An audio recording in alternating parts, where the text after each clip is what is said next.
This subject is really very important for humankind, for consciousness evolution. So it's a great pleasure to be here with you. Thank you to Reaprendentia, this international branch that organizes the diffusion, dissemination of the ideas of conscientiology and the research in conscientiology everywhere around the world. So thank you so much for this opportunity. Well, and today we have this task to talk about cosmic consciousness. Cosmic consciousness is the same as cosmic consciousness. Worldwide, the term cosmic consciousness is well known. In conscientiology, Professor Valdo Vieira, he created the neologism cosmic consciousness. It is the same. It has the same meaning. And it is a very important phenomenon in personal evolution, for the evolution of consciousness. So I prepared today just a few words, a few topics that I used to present in a course. In this course, where I work together with my colleague Rodrigo Marchioli, we present this course here in Brazil, and we intend to present it also in other countries. So I will try to talk to you about a few topics that we used to present in our course. Okay, I selected a few subjects. So I may talk to you a few introductory words and then definitions about cosmic consciousness. I may talk to you about some information about my personal experience, history and references on the subject, and then two topics concerning theoretical and practical approaches. The first one is the scale of expansions of consciousness, and then hypotheses about expansions of consciousness. To introduce this subject, as I said in the beginning, cosmic consciousness is the same. It's a synonym to cosmic consciousness. And there is another expression, expansion of consciousness, that can be used also to understand the nature of this phenomenon. When we talk about expansion of consciousness, we are trying to understand the process that leads to cosmic consciousness. And this process, it may be experienced through intermediate or gradual phenomena. So we admit that it's possible to an individual to develop the skill to access the cosmic consciousness through gradual expansions of consciousness. And there is a very important consequence of all that. That is the cosmic sense. That means when you may acquire, when you may develop a new way of life, perceiving other consciousness, finding a more evolved sense in your personal life, understanding evolution, understanding a higher level in terms of ethics. We call it cosmoethics. Putting all those subjects together, we call this way of life the cosmic sense. So these are the subjects that we may talk about today, okay? But we have a few key topics that may help us understand the way towards cosmic consciousness. The first is the fundamentals of self-parapsychism and projectability. So self-parapsychism is the ability to perceive extra-physical dimensions and to communicate with other consciousness, even those consciousness who live no more in the intraphysical dimension. The people that is deceased, we call them the extraphysical consciousness, the conscience. Conscience means extraphysical consciousness. So we can communicate with those consciousnesses. And projectability is the ability to develop experiences out of the human body, to live the human body through the phenomenon of out-of-body experience. We call it the projection of consciousness. So it's very important.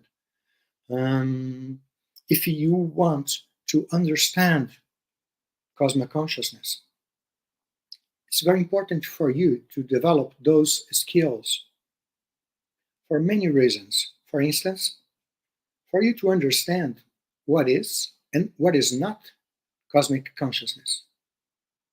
It's very common that people make confusion between sensations. For instance, the sensation of energy in high level.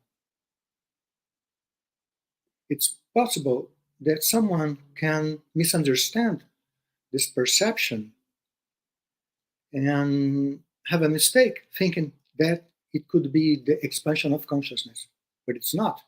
It's simply the sensation of energy, the expansion of energies. The expansion of consciousness is another thing. So it's very important to study parapsychism and projectability for you to create differentiations between the phenomena. But mainly for the researcher to find a way of personal development towards cosmic consciousness. We really admit that it is possible to anyone interested in this kind of development to achieve the goal of cosmic consciousness, developing the self-parapsychism, the abilities of perception, of extrasensorial perception. In the core of the phenomenon of cosmic consciousness is the paraperception skill, the ability to perceive everything. That is in the core of this phenomenon. So let me talk right now about the second topic here, the cosmoethics and interessentiality in the self-evolutionary perspective and in personal paraphenomenology. So we're talking about cosmoethics. It means that it is possible to you to develop a kind of ethics, and you may perceive in a very close way what's really happening to other consciousnesses, to other people. If you can imagine a person, a consciousness, with a high level in terms of cosmoethics, very, very probably this person will perceive in a better way what is happening with other consciousness. The more you develop cosmoethics, the more you may perceive precisely what's going on with other consciousnesses. And in the same way, if you develop interassistentiality, so the deep interest to help the development, to help the evolution of other consciousnesses in many different ways, you may come closer to the reality of the evolutionary necessities of other consciousnesses. So when you put those fields together, cosmoethics and interassistentiality, you may approach reality. And this process is in the core of the cosmic sense, is in the core of the development of the expansion of consciousness. So the perception of the reality of other consciousnesses and to find a way to go deeper inside this reality. So, and the third topic, and the cosmic sense, this way of life. It is possible to apply the cosmic sense in philosophy, religion, politics, and science in a real way in our world. For instance, let me tell you, you may have heard about the human journeys in spaceships outside our planet. For instance, trying to reach the moon. And there was an astronaut. His name is Edgar Mitchell. And Edgar Mitchell, he was outside the planet Earth, looking to the space, into the Earth, and he had the experience of expansion of consciousness, probably a cosmic consciousness. And after that, he decided to work to help the evolution of humankind. And he created an institution because after that experience, you see?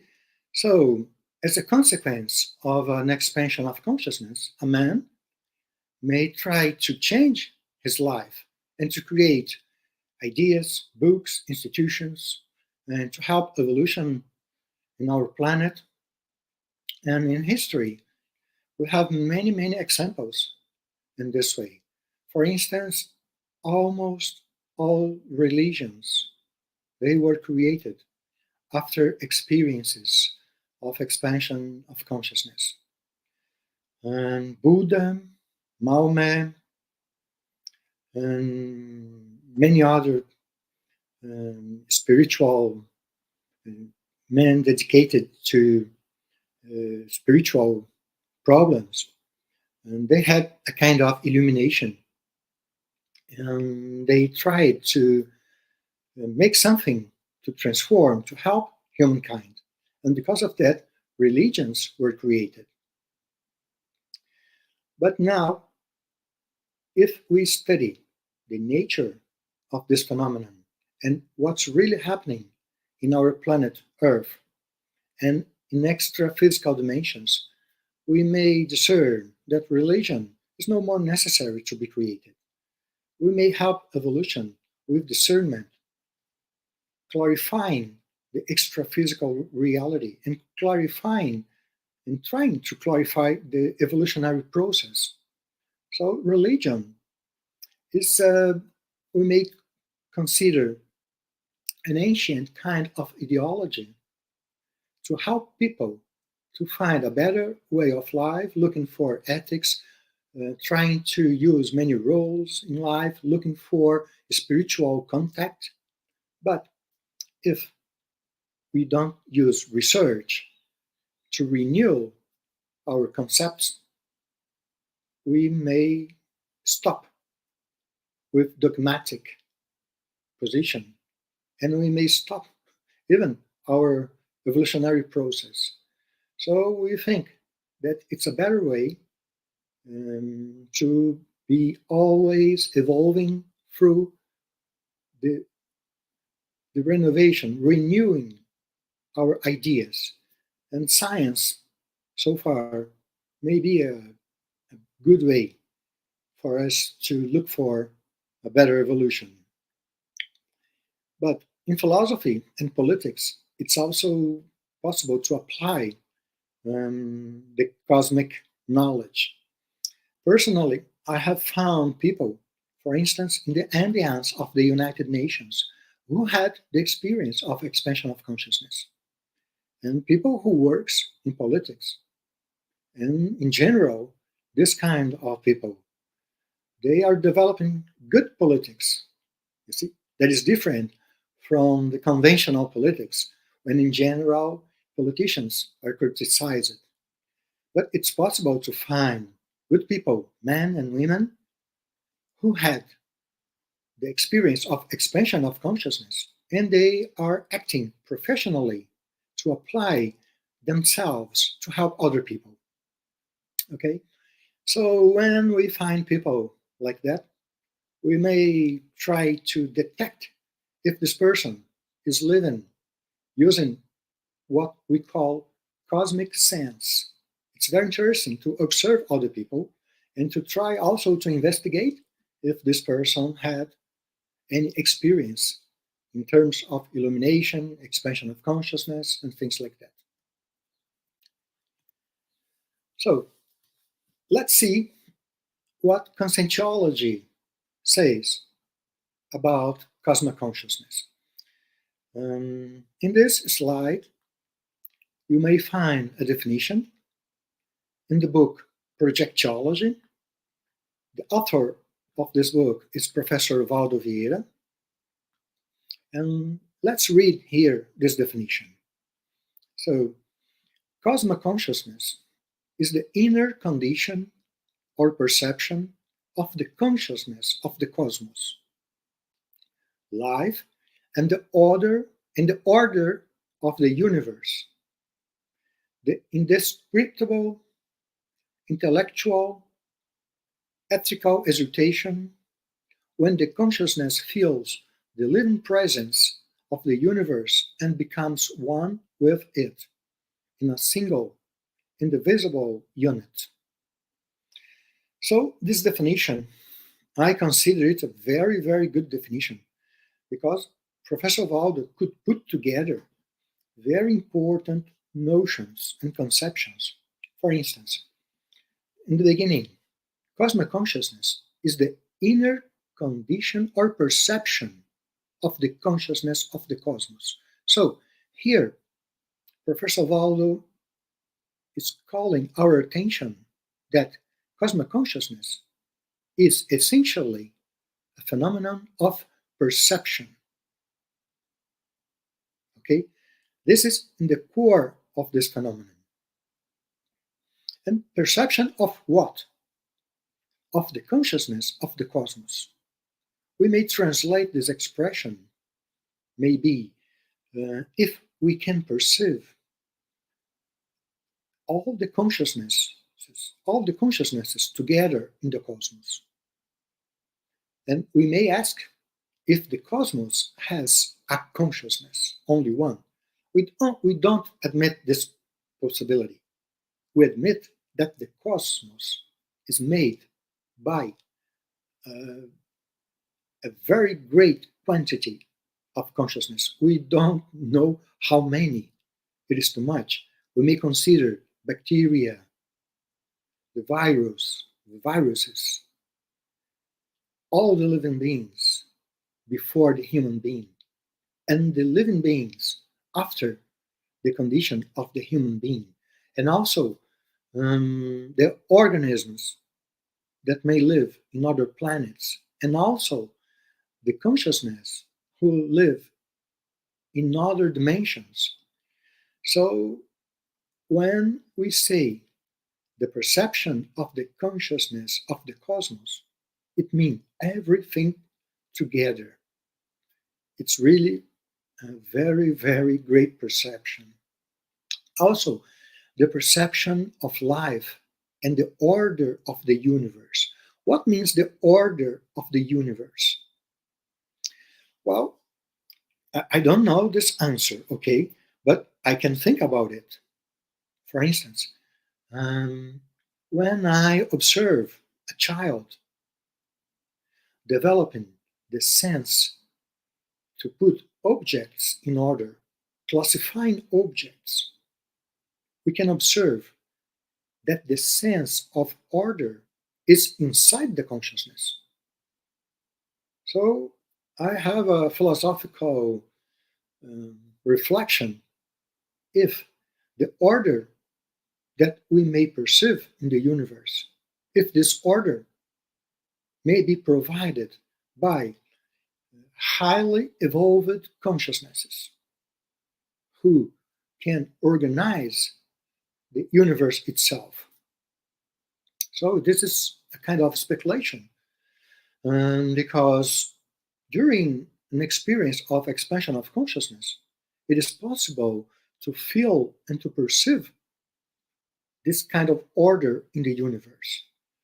And I speculate if this order, it also represents the perception of high evolved consciousnesses who organizes the universe. So this is a speculation, but we're trying to apply logic in this kind of problem, okay? So, coming back to our definition. Uh, Yes, Anna, please. Excuse me, Ulysses. We have a question from Munir Bazi. He's asking if you could give an example of cosmic consciousness in the field of philosophy. Okay, Munir is a great friend. He's a philosopher and he's also a physician. He's a very good professor in conscientiology. So, we know a few philosophers who had the experience of expansion of consciousness. Maybe this kind of experience was not reported in the way we would like to hear. But for instance, I don't know if you heard about Schilling. Schilling in the 18th century. It seems that he knew about this possibility of expansion of consciousness. And he wrote about that, and he changed his way of life in this way. And other philosophers, in the recent history, for instance, Immanuel Kant, he's very known. For instance, Schopenhauer, Hans Driesch, and before them, Plotino, in the beginning of the times before the Christ age, Plotino wrote about the consciousness, about subjects very important in our world for humankind, for a person to understand his role in this life. So a philosopher, when he can have some kind of experience in terms of deep experience, he may try to translate this experience, trying to give other visions of our world, of our existence. If we go deeper in the subject, I remember the first writings in the Indian tradition. We call them the Vedas, the Upanishads. When wise men, they wrote about consciousness, about extra-physical experience, and even in those books, those philosophers, I may consider them also philosophers, they were men of spirituality, of philosophy. They tried to give us information about possibilities in life, for us to understand the reason, the meaning of life, not only thinking about the material life, but also about the spiritual life. And the way those people in general had this kind of contact with new information was through expansion of consciousness, and also the experience outside the body. And they could report those experiences. So this kind of possibility is very important to a philosopher. When a philosopher has the opportunity to have this experience, to expand his consciousness, and probably he will see the world in a different way. And different from people from religion, they try to use categories more related to reality. to expose their thoughts and their way of thinking about the world.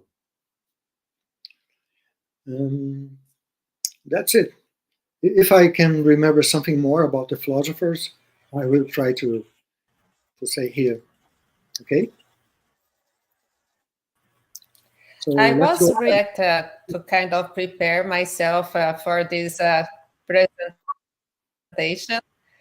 And one thing that people have this phenomena when they have they experience um, uh, a projection. It's like a life-threatening projection when they have like an out-of-body experience when they are in extreme situations. You heard about that, or Yes, how that applies to? yes. If I could understand your question, you are asking in which kind of situation people About may near-death experience experiences.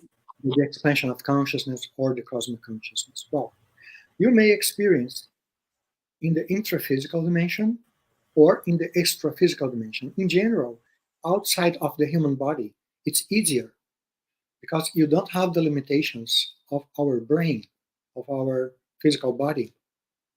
But you have also the challenge at first to stabilize your lucidity. So it's necessary to develop outside of your body at first a good level in terms of extra physical skills for you to be in a stable condition outside of your body. After that, it's much easier to expand your consciousness. And the way to do that, Professor Valdo Vieira described it in a very good way in his book Projectology. You may choose one way in your sensory um, skills. For instance, maybe your vision, your thoughts, your energetic sensations. You may choose one of these ways and you may apply your attention, your consciousness through this sensory way. Okay? You may try to expand your consciousness choosing one sensory way. This is the basic extraphysical technique for the expansion of lucidity or for the expansion of consciousness. Professor Valdo describes this technique in his book. I may say that it's not difficult to develop this kind of skill. At first, you may try to develop it even in the intraphysical dimension, and it works very, very well. In the beginning, of course, a person, an individual, may not perceive clearly what's going on, but after a few experiences, when you apply attention to your consciousness attributes, you may discover that it is possible for you to expand the function of your personal attributes. Okay? But let me take this opportunity right now to try to make a differentiation between consciousness and what is not consciousness. This is very important. For instance, if you try to expand your consciousness, how do you know that it is really happening? Okay? This is not easy. At first, you may try to perceive what is not consciousness, what is not you. So, where is you in the whole experience? For instance, if you try to expand your energies and you feel your energies expanding, your energies, they are not your consciousness. Okay? For instance, if you expand your ideas, the ideas you have, they are not your consciousness. Your consciousness is something different. Your consciousness is the one who produces the ideas. Or your feelings, your emotions, you may expand all those attributes. But those attributes, they are not your consciousness.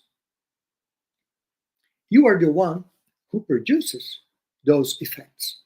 So, this is a very hard problem, really, to identify for you what is your consciousness in the core of everything.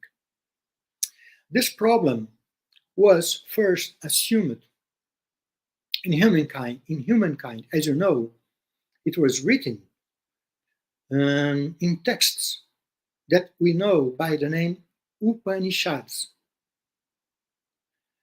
They were written to try to translate the spiritual values from the Vedas, the ancient scriptures from the Hindu tradition, from the Hinduism. And there was a man in that time, thousands of centuries ago. His name was Yajnavalkya. And this man, he was very interested to find consciousness in the core of all the experiences. And he created a kind of algorithm to find that.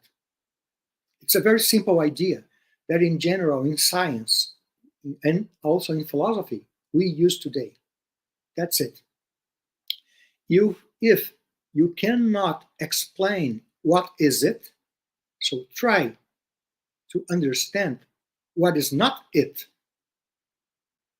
So if you right now are not able to perceive your consciousness, try to detect what is not your consciousness and try to exclude that perception from your field. If you go ahead in this kind of movement, you may come closer to the phenomenon of consciousness in the core. And this method, Yajnavalkya called it neti neti. In the Sanskrit language, neti neti means nor it, neither it. You see? In Portuguese, we say nem isso, nem aquilo. So you may try to find what is in the core of your experience. And this method is really very useful because when you have many different parapsychic experiences, you may try to discern what is and what is not consciousness in the core of all those experiences. So consciousness is very simple. You may just rely on the focus of your true sanity, of your sense of inner existing, and really to perceive what is you in the core of that. So through the experience of expansion of consciousness, this core of consciousness is what you may perceive in a greater and expanded way. So it's very hard to explain what is it. So the method that in general we use is saying what is not your consciousness for you to achieve, for you to reach the core of yourself in the expansion of consciousness. I may ask you excuses because I have so far any other better explanation. I don't know, Anna, if you want to say something or ask. I saw that you came to our screen. I don't know if you want to ask something about that. Yes, or we if you have some questions here. I think you already answered a few of them.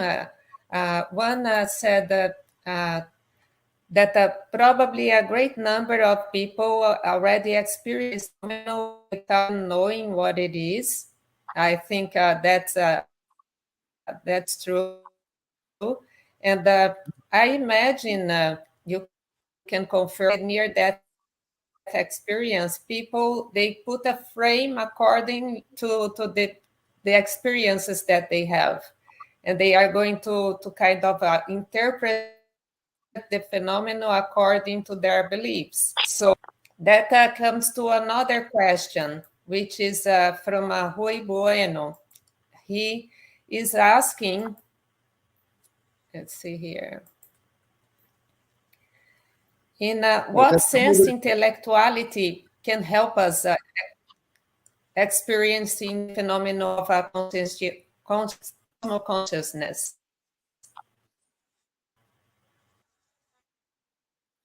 Well, let me begin trying to answer the question. Do you think it might help? And then we have another question that also poses the emotional approach. If this would cause any experience the phenomenon or not. So we have two variables, one with the intellectuality and another one the emotions. Okay, Anna, let me go one by one. Okay, let me try to answer each question. I'll try to begin answering the question Hui made about intellectuality. In general, intellectuality doesn't help because intellectuality, in general, fails to show the person what reality is. I mean, in general, intellectuality is full of mistakes because this phenomenon that we call the intellectual skill, we use both perception and the ability of representation of the world, both together. And in general, our representation from the world is not perfect. And that's the problem. But if a person may develop the intellectual skills in a way that the personal representations move closer to reality, so in this way, intellectuality may help develop cosmic consciousness. But to follow this stream requires a great level of cosmoethics in a way that the individual may develop his intellectual skills really to approach reality, and mainly the reality of other consciousnesses.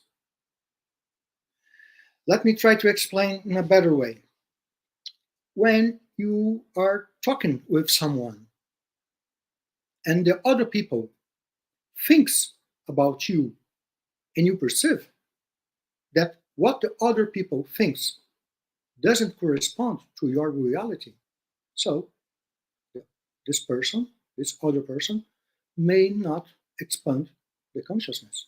But when you feel that another person is really perceiving what is happening to you, so this kind of perception, this kind of intellectual ability to really perceive another person and to think in the right way about other persons. So this kind of intellectuality may move closer to the expansion of consciousness. So in general, when we think about other people, in general, we have mistakes. It's better for us to perceive, much more to perceive other people. When I talk to other people, it's much better to talk about my perceptions and not to use my imagination about other people. So the perception assumes a very important role in all this. So it's very important to re-educate the way we develop our relationships and how do we use our intellect when we refer to other consciousnesses. This kind of re-education is very important. If you have the chance to expose anything that could be classified as a prejudice about other people, you may fail. This kind of intellectual ability may not move towards the expansion of consciousness. And this is very common when people think about phenomenon in a wrong way. So any teeny mistake may put you aside from the way of the expansion of consciousness. So that's why the intellectual way in general is not, it's not very useful. But it's possible to develop the intellectual skills in this way, but it's very hard to do it. It means a very hard exercise, really, to try to develop a kind of perfection in your intellectual skills. So it's possible. In the Hinduism tradition, there is a way to refer to this problem. They call it consciousness without thought. To try to reach the expansion of consciousness without thinking. If you think about things, it's harder, but it's not impossible. Okay? So this is what we have studied so far, and our research is indicating this kind of problem. I developed a hypothesis that I call the convergent intellect, to mean this way to develop the intellectual ability when you try to put together what you perceive and what you think about something. When your perception is not coincident with your representations, this is the conventional intellect. But when your perception fits precisely with your perception, so you may feel the sensation of unity with your perceptions, with the objects you perceive. So the sensation of unity, it seems that it comes from this precise adjustment between perception and representations. Okay? This is a very important point for me, and I'm researching this point. I'm trying to write about it. That's why I wanted to talk about this right here in the beginning of the answers. So Anna, please, there are other questions. Help me to remember the other questions. Can we say that a person with a more emotional approach towards life might have more difficulty in having a cosmic consciousness? Maybe, maybe not. I don't have a clear answer to this question, because besides the emotional approach, consciousness is much bigger than that. Okay? I admit the possibility that it may be possible with a certain kind of emotion. If we can admit a kind of spectral observation for all the emotions, we may see that there are emotions with a level of resonance with our energies that really doesn't help. But maybe a few emotions, and maybe we may not call them emotions, but maybe they can be called high-level sentiments, high-level feelings that may help us to develop high-level energies, high level of resonance. So I don't know. I really don't know if consciential phenomenon that can trigger, that can help high level of energetic resonance, of new experiences, they may help to expand consciousness. Okay? In the same way that a few minutes ago I talked about the problems of intellect, other manifestations of consciousness also, they may have a kind of gradient, a kind of variation that can move closer to consciousness reality. The emotions may also have the same kind of evolutionary process, you see? So any kind of consensual attribute may evolve towards the expansion of consciousness. This could be a general theory of everything that happens with consciousness. So I would not exclude any kind of consensual attribute from this path. You understand? But we may study the perspective of evolution of the attributes in general for us to understand this way. Okay? Let's see other topic, other question. Very good. Thank you so much, Ulysses. We might continue with the slides. Let's go. So we're talking about definition. This definition we can talk the whole day about this definition. But let's see here. Those are the next slide, please. The next. Okay. Those are words or expressions that I use it as synonymous to cosmic consciousness. You may find more than that. I wrote down those expressions from the book Projectology. You may find much more than those expressions there in the book. Here are just a few. You may find here the expressions from Buddhism, from Islamism.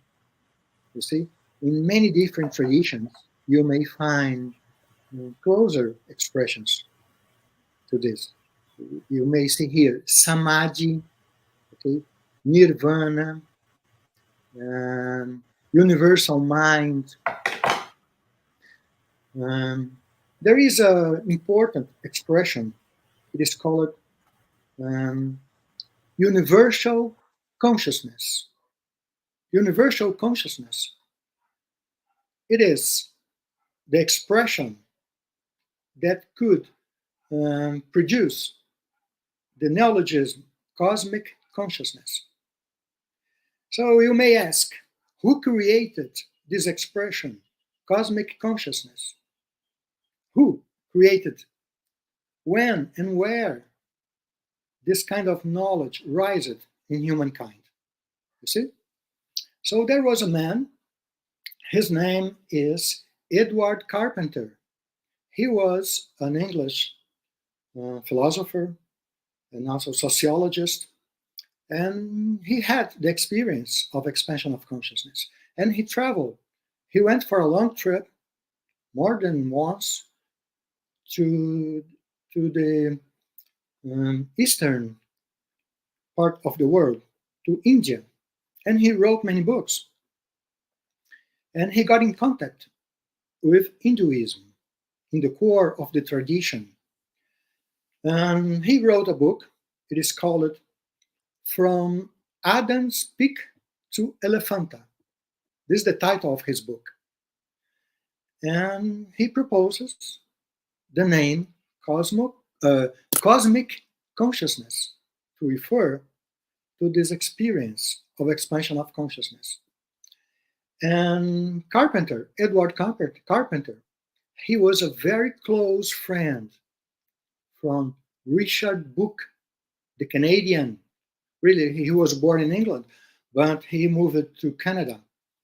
Richard Book was a psychiatrist, and when he was 36 years old, he had the experience of a great expansion of consciousness, and he published the main book on the subject.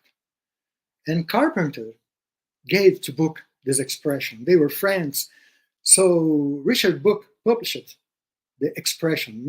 Many people think that Richard Book was the creator of the expression, but he took it from his friend Edward Carpenter. Okay, so this is the origin of this expression. And That's very interesting. And Professor Waldo, he just put the words in another combination, and he proposes cosmic consciousness. It is the same as cosmic consciousness.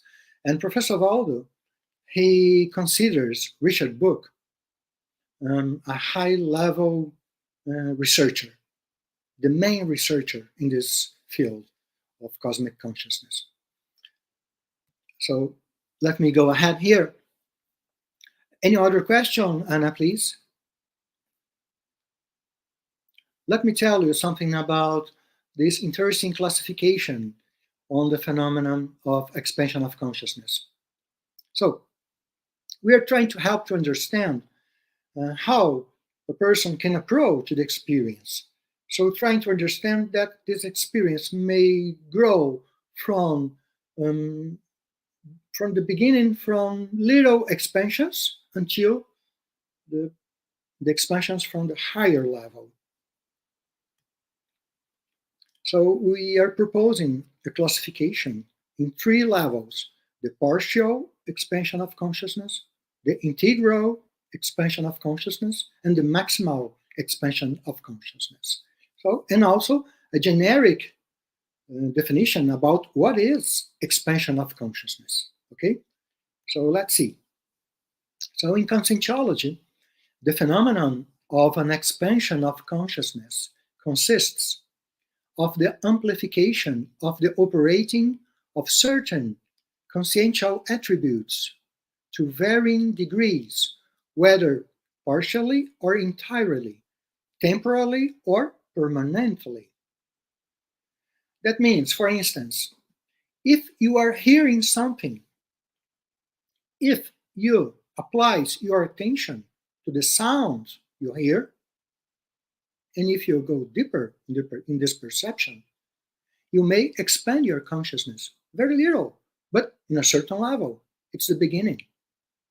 So everything that happens through using this conception that we are presenting right now to expansion of consciousness, if you can apply your consciousness, your perception to any phenomenon in your field, you may expand your consciousness in a certain level, even if it's too little.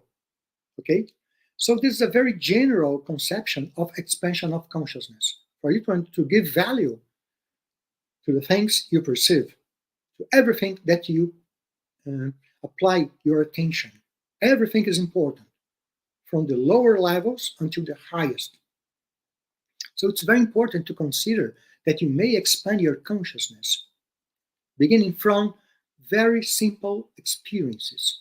And if you dedicate yourself to understand and to observe yourself, so you may evolve in this way.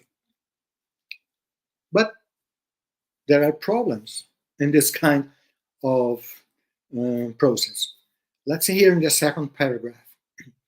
This can be detected due to the consequent amplification of the consciousness perceived potentialities, resulting in the enhancement of a specific manifestation and in the very essential meaning of being consciousness. So, what we mean here, if you are perceiving what it really is, if you are not applying your imagination, if you are able to exclude other phenomena and dedicate yourself to your perception, and if you put together ethics, your cosmoethics in your life, in your perception, probably you will come closer to initial meanings of your consciousness. That's what we are referring here. We are meaning with the very existential meaning of being consciousness. And perception has this power to consciousness. When consciousness perceives the value of perception, in general, a person will discover the great value of being a consciousness. Okay? This is a kind of sensation for us to admire life, for us to contemplate everything, our consciousness, everything that is alive, okay? If you try to re-educate yourself in this way, so you may be prepared to other levels in terms of perception. So let's see right now. The partial expansion of consciousness can be characterized starting from the minimal amplification of one or more consensual attributes in varying degrees, temporally or permanently. So now we are talking about only a part of your consciousness, a few attributes, or only one attribute.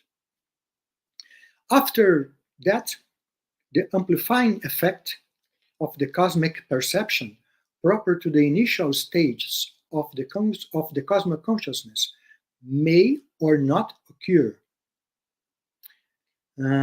Here I mean that if you have a partial perception, but this perception is not integrated in the wholeness of your consciousness, you may not feel what we call cosmic sense. You may only have a kind of perception with a common effect not expanded, okay? For instance, written here in the second paragraph, this category represents a common manifestation between people when one exerts one or more attributes in a way above the normal, but still it is possible to occur significant deviations in relation to the reality and to moral values. It means that it's possible for you to expand a little bit one kind of perception, but even though you may follow in a not ethic way, you see? So little expansions, they are possible to any kind of person, even person with a really very bad level in terms of ethics, okay? But in the next level in our classification, we call it the integral expansion of consciousness. This can be characterized starting from the minimal expansion of a set of consensual attributes in varying degrees, temporally or permanently, generating an integrated or significant effect of amplification of cosmic paraperception proper to the intermediate stages before cosmic consciousness. Well, we're trying to say here that this kind of phenomenon is that one we used to call a real expansion of consciousness. When the perception is able to mobilize your consciousness as a whole, integrating cosmoethics, perception, and a significant group of attributes. This kind of expansion, the expansive integral effect may occur from lower levels until higher levels. It's not common. This kind of expansion is not common. It requires higher levels of consensual energy, evolution of moral quality, and cosmophysiological sense of reality. So even in the lower levels of an integral expansion, it's necessary to reach higher levels in terms of consensual energy, an evolution of your moral quality, and a kind of cosmophysiological sense of reality, even in lower level. But when you put those parameters together, so you may find yourself in a classical experience of expansion of consciousness, even in lower level, okay? And after that, if you educate yourself, if you go deeper in your perception, so you may move forward until maximal expansion. So this is a possible category to be taken as a feasible objective in a shorter period. So you may develop this skill. This is possible to anyone to develop this, since you find a cosmoethical way of life. Without cosmoethics, we think that it's not possible to develop integral expansion of consciousness. So here, cosmoethics is necessary in this level of classification. Okay? I will move forward because I know that we are close to the end of our time here. Let me tell you just a few words about this. So the maximum expansion of consciousness can be characterized by the maximal magnification of a set of consciential attributes, temporally or permanently. Permanently, here considering, for instance, the free consciousness, the consciousness that no more comes to the intraphysical dimension, okay? So generating a significant effect of amplifying the cosmic paraperception, constituting the attainment of the cosmic consciousness phenomenon. So the cosmic consciousness, we consider it a maximal expansion of an integral expansion. This is a theoretical approach that we use it to try to show that it's possible for anyone to reach cosmic consciousness, we say, through the intermediate, the gradual expansion of consciousness. Let me see here what we have before we finish. Here is just a slide showing what we call the Western generation core of the knowledge we are applying today. Edward Carpenter, Richard Book, and Walt Whitman. Those three men, they worked together to help people to get in contact, mainly in the Western and also after that in the whole world, trying to write about this phenomenon. And after them, a group of people helped to disseminate the knowledge about this phenomenon. William James, just a few years after Richard Book was dead, he wrote about Book's experience. He wrote about that in his classical, The Varieties of Religious Experience. And the same did Evelyn Underhill in his book about mysticism. And the same, Piotr Uspensky, Aldous Huxley, and those people, they commented about Richard Book experience. Mainly, Piotr Uspensky, he developed a very hard critique about Book's work. Okay, it's very important if you can read the chapter number 23 of this book, Tertium Organum. Uspensky, he develops a very interesting critique to Book. It's a very technical critique. It's very interesting. We have references from Professor Valdo in many books. Projections of Consciousness. He first published it in 1981. The chapter number 60 is about, he describes experience of cosmic consciousness. And he has a special chapter in the book Projectology. He has a special chapter also in the book 700 Experiments of Conscientiology. He wrote a verbit in Portuguese about it. Let me tell you, I wrote a chapter in this book, Cosmic Consciousness and Human Excellence. It was published in Cambridge Scholars. It was edited by my friends Mahmoud Masaeli and Rico Sneller.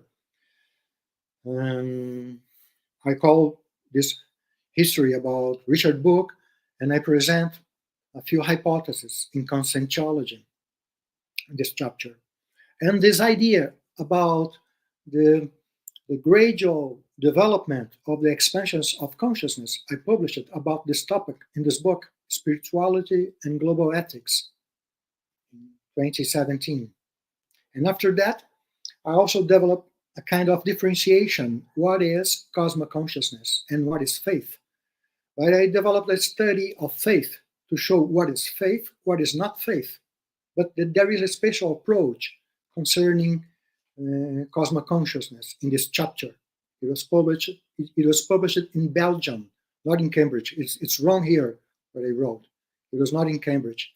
It was in Belgium, a house publishing in Belgium.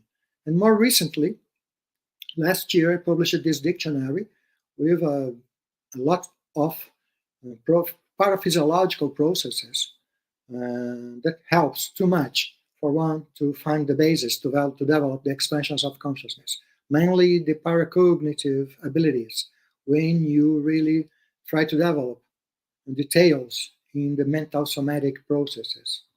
So I'd like to ask you a few excuses because our time, there is a lot of subject. I prefer to stop hereby and to tell you that in the next speech here, my colleague, my friend, Rodrigo Marchioli, will continue this subject, okay?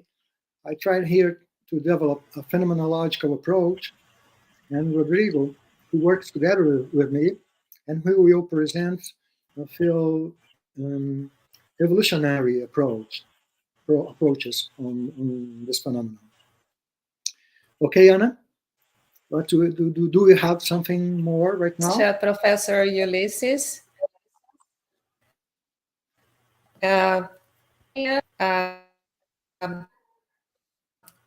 On December 4th, we are going to have also give course of cosmic consciousness along with Professor Ulisses.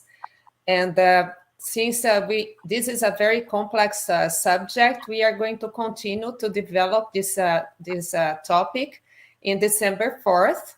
And I'd like to thank you again for joining us today. If you have any more, the through YouTube or Facebook. Anyways, subscribe to our social media and to our for your time here, Professor Ulisses. Okay, thank you, Anna. Any final words, any final remarks? Okay. Thank you, Anna. We hope that we may present a course, an extended course, even using YouTube. We want to publish this subject worldwide in a way that people may have access. Right now, the subjects we are developing, we know that they are very advanced right now in our planet. Perfect. We put together a lot of references, and we are really trying to develop a global dialogue on the subject. And also, in our course, we also try to develop a kind of laboratory where people may experience the expansion of consciousness with some orientation, okay? So I'd like to invite you to if you have information of this course, pay attention, and you're invited to participate. Thank you so much for this opportunity. And I'm very glad to be in contact with you and to receive also your contacts, okay? You may find my references on those publications, also my email. It's ulysses.schlosser, gmail.com. That's it. Thank you so much. Thank you so much, and have a very good day and a happy evolutionary journey. Thanks for joining us. Thank you, Anna. Thank you so much.